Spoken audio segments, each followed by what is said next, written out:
I'm delighted to be here for Policing TV on the roof of Portcullis House, which is part of the parliamentary estate right next door to the Houses of Parliament here in central London, and with Andrew Snowden MP. Andrew, we've recorded already two videos about your background, about the current state of policing here in the UK.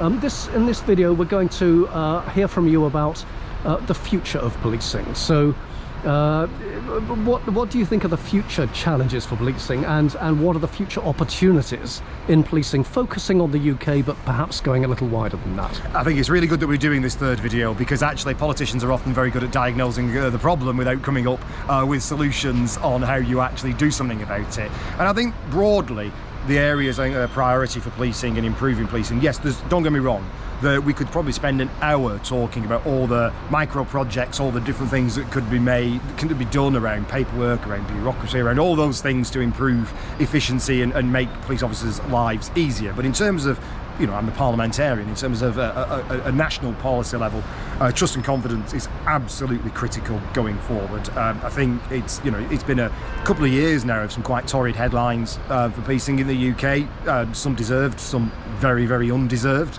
I think policing struggles in the sense that there's two very polarising views almost, and which policing is trying to just be operationally independent and do the right thing, and gets caught up and sucked up into a political world that it doesn't want to. But trust and confidence, largely, despite what you read in the headlines or the papers, most conversations I had when I was Police and Crime Commissioner out talking to different communities around public confidence is police visibility and response times, and actually then communicating with people about what you've done when you've reported a crime. As Police and Crime Commissioner, the number one things that came into my inbox from the public, where people were peed off and were losing confidence with the public, is I never see a Bobby on the beat, the response time was awful, or no one investigated my crime or told me what happened.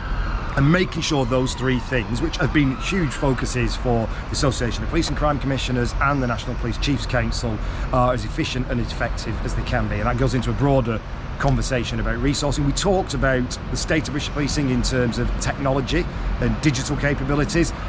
Gangs and criminals are increasingly pushing the boundaries of the digital world about how they commit their crime and how they conduct their crime, and policing, obviously to a certain degree, will always be playing catch up with that and understanding the different ways that criminals are using the digital and technological world.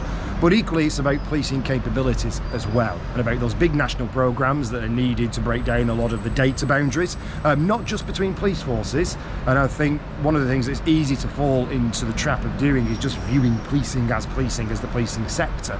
Whereas a lot of the issues, a lot of the crime areas, whether it be neighbourhood policing and antisocial behaviour, whether it be fraud, whether it be sexual exploitation, all of those work in an ecosystem of different public services and private sector providers.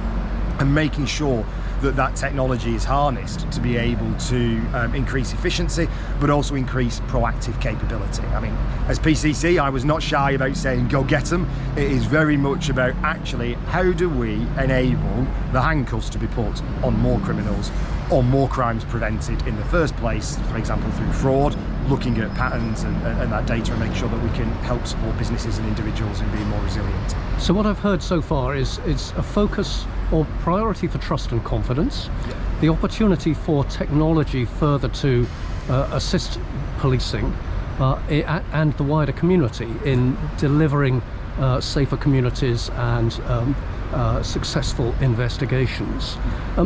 What about the recruitment and retention of police officers, police staff and others within the wider policing community? Where do you see that going?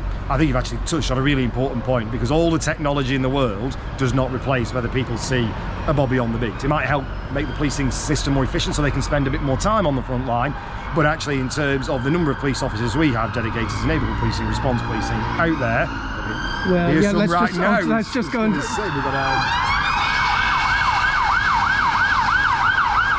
so there we are. That was not timed. That has nothing to do with me. That is not a flyby arranged for this video.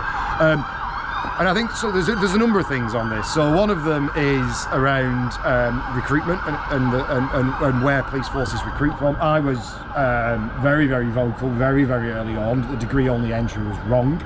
It's not degree bashing. It's not saying that there are some graduates that make excellent police officers, and actually, you know, people should come in from all walks of life. What that was about for me was precisely that, recruiting the different people from the different walks of life to do the different jobs that policing requires. And in terms of Bobby's on the beat, in terms of, you know, dealing with clubs and pubs at 11 o'clock at night, that street confidence, that ability to communicate with different people, and also people need to see policing as a calling, rather than just as a career.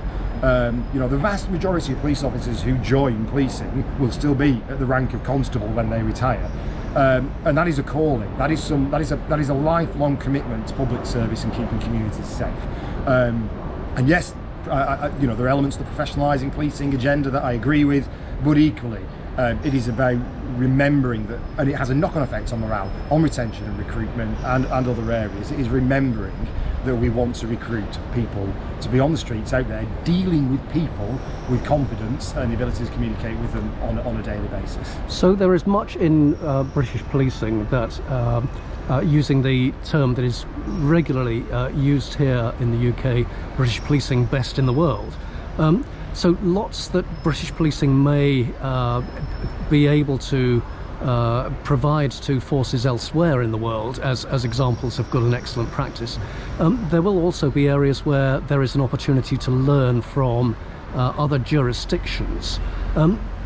Do you feel that that is something that British policing ought to do more to achieve, in terms of looking elsewhere to learn from good and excellent practice elsewhere?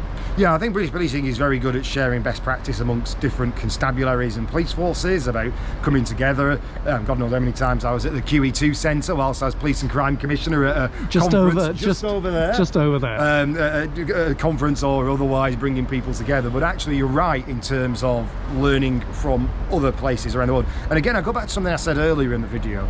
It's also not just about looking at policing as police forces, how to run an efficient and effective police force, and other people around the world and how they do it. It's also about looking at the ecosystem that policing exists within. We were talking off camera before about antisocial behaviour and the way that's actually societal, largely, in terms of a lack of respect for traditional authority, a breakdown of that to a certain degree, around people feeling almost invincible from any public authority, and unless you commit a really serious crime, you're not going to go anywhere near a prison. So actually, it's the councils, it's social services, it's schools, it's parenting, it's all of that builds into antisocial behaviour, which is actually the #1 crime reported to the police. So actually, who else around the world has really got a top on this? Who's worked out how you bring all the partners together really, really well to tackle that as an issue? And I think when policing is looking at the UK policing, which I do believe is the best in the world, and having, you know, walked the beat, been on drugs raids, pursued stolen cars in the chopper, you know, seen the digital and technology capabilities up front, seen the guys and girls who chase the paedophiles out there, all of them really committed, and I think British policing is the best in the world. But the best always still need to learn, and to stay the best, you have to keep learning, and that means horizons in it. And particularly, I think, and I'll finish on this point, is in an increasingly globalised world where crime can move, where the geography of the victim and the offender are not necessarily connected or even remotely close to each other, we are going to have to learn to cooperate and learn more, because crime is increasingly digital footprint. Andrew, thank you so much for filming this morning with Policing TV. We look forward to following your journey here in Parliament as the MP4 filed. For the time being though, Andrew Snowden MP, thank you very much indeed. A huge pleasure, thank you.